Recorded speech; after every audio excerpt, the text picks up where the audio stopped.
Patrick Wilmark. Bonjour. Vous êtes le fondateur de Brand Dialogue, qui est une jeune start-up active dans le marketing interactif, on peut appeler ça comme ça? Oui, le marketing participatif, oui, c'est ça. Oui. Donc vous êtes un ancien, je veux dire, du secteur de la publicité. Vous avez une longue carrière derrière vous chez diverses agences. Et il y a un constat que vous avez fait, c'est qu'aujourd'hui, le modèle du marketing traditionnel, en tout cas de la publicité, était peut-être à bout de souffle. Pourquoi? Je pense qu'il faut, enfin, pour le dire de manière très succincte, je pense qu'il faut arrêter de crier haut et fort à la masse des tas de choses sur la beauté de notre produit et de nos prix et de nos assortiments. Je pense qu'il faut commencer à écouter. Je pense qu'on se rend compte. On n'écoute pas? Je pense qu'on se rend compte qu'il y a quand même énormément d'échecs dans le lancement de nouveaux produits. Il y a de plus en plus de nouveaux produits, donc il y a une surenchère qui se fait au niveau des lancements de nouveaux produits. Je crois qu'il y en a 40 fois plus qu'en 1980, donc c'est quand même énorme. Produits différents. Oui, produits nouveaux. Donc. Cette surenchère n'est pas accompagnée de résultats, puisque selon l'industrie dans laquelle on est, les statistiques varient, mais c'est de 60 à 90% d'échecs dans l'année du lancement. Donc ça veut dire qu'en gros, je ne vais pas condamner tout le marketing, mais il y a quand même toute une industrie là, tous des gens qui s'occupent de ces lancements de nouveaux produits, qui font mal leur boulot. Mais quoi, il y a tout ce qui cloche, qu'on crée plus de déchets que de succès. Est-ce qu'ils le vendent mal ou bien ils conçoivent de mauvais produits? Je ne sais pas, je pense que c'est toujours un petit détail qui fait que ça ne marchera pas. Donc je pense qu'il y a toujours plein de bonnes idées. Il se fait que ça ne rencontre peut-être pas les objectifs, peut-être qu'on a mis des objectifs qui étaient trop élevés, peut-être que le coût était trop important pour le lancement de nouveaux produits, peu importe la raison. Mais in fine, la raison, c'est que le consommateur n'achète pas ce que l'entreprise a voulu lui vendre. Je pense en tout cas que ce niveau d'échec-là, il doit venir de quelque part. Et moi je pense qu'ultimement, on ne peut pas dire que c'est le consommateur qui est un con. Le consommateur, il achète ou il n'achète pas. Voilà, et donc il y prendra plaisir ou il n'y prendra pas plaisir.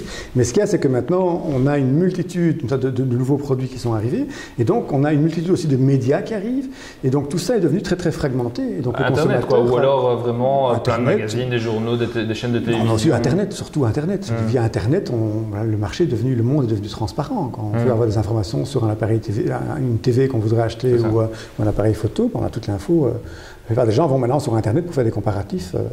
Et donc, pour vous, il y a quand même un problème fondamental, c'est l'innovation. C'est-à-dire qu'il y a sans doute dans le processus d'innovation des entreprises, quelque chose qui est défaillant. Tout prouve qu'il y a besoin de créativité, mais tout prouve que la créativité, l'innovation en tout cas, quand elle est mise en application, ne rapporte pas. Donc il y a un problème qui se pose. Quel est le problème?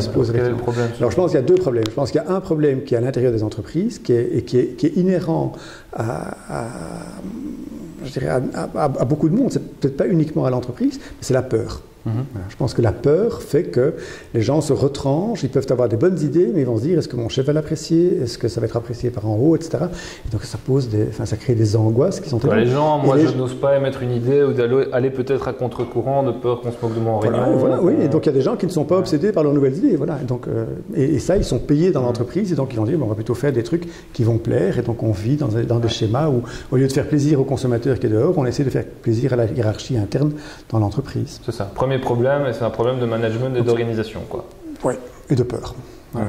Je pense. Donc il faut prendre l'initiative. Et pour prendre l'initiative, je pense qu'il faut reconnaître dans les entreprises une chose, c'est le droit à l'erreur. Si on veut encourager les gens à être entrepreneurs, à venir avec des idées, etc., mais il faut accepter l'erreur. On ne peut pas.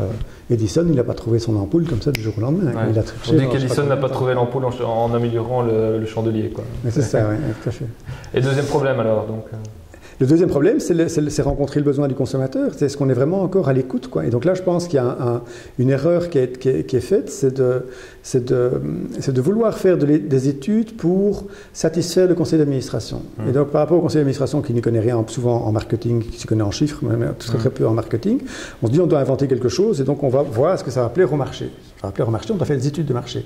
Si on va faire une étude de marché, on doit prendre un échantillon représentatif. Et on prend un échantillon représentatif, et puis voilà. Donc je pense que le fait de prendre des échantillons représentatifs n'est peut-être pas la bonne solution. Parce que voilà, on tourne en rond, quoi. Le consommateur moyen n'a pas forcément envie de changer et d'avoir chaque jour quelque chose de nouveau. Donc voilà. Et deuxièmement, quand on fait ces études de marché, on prend le consommateur hors contexte de consommation et on lui fait dire des choses qui conviennent bien dans un laboratoire de recherche, mais qui ne conviennent pas à la consommation de tous les jours. Donc Brand Dialogue, vous, c'est ça. C'est-à-dire que vous mettez en place une plateforme où, sur base du constat que vous évoquiez, les marques ont besoin d'écouter leurs clients, les consommateurs ont envie de s'exprimer et vous les faites quelque part se rencontrer à un moment donné. Oui. C'est en tout cas l'espoir. Donc c'est trouver un lieu en tout cas où le consommateur effectivement peut... il y a une charte, donc le but c'est d'engager le dialogue avec des entreprises, avec des marques. Dans un seul but, c'est d'améliorer la satisfaction des deux parties. Voilà. Donc l'entreprise doit pouvoir y gagner et le consommateur doit y gagner. Et je pense qu'on ne peut trouver du win-win que si on discute, si on se rencontre, si on dialogue, si on échange. Je pense que c'est vers ça qu'il faut revenir. Quoi, il en tout cas, ouvrir une plateforme de dialogue avec les gens qui ont envie de s'exprimer sur ce sujet-là. Et les gens qui ont envie de s'exprimer sur le sujet-là sont souvent les gens qui sont en demande d'innovation. Donc c'est à eux que s'adressent les nouveaux produits.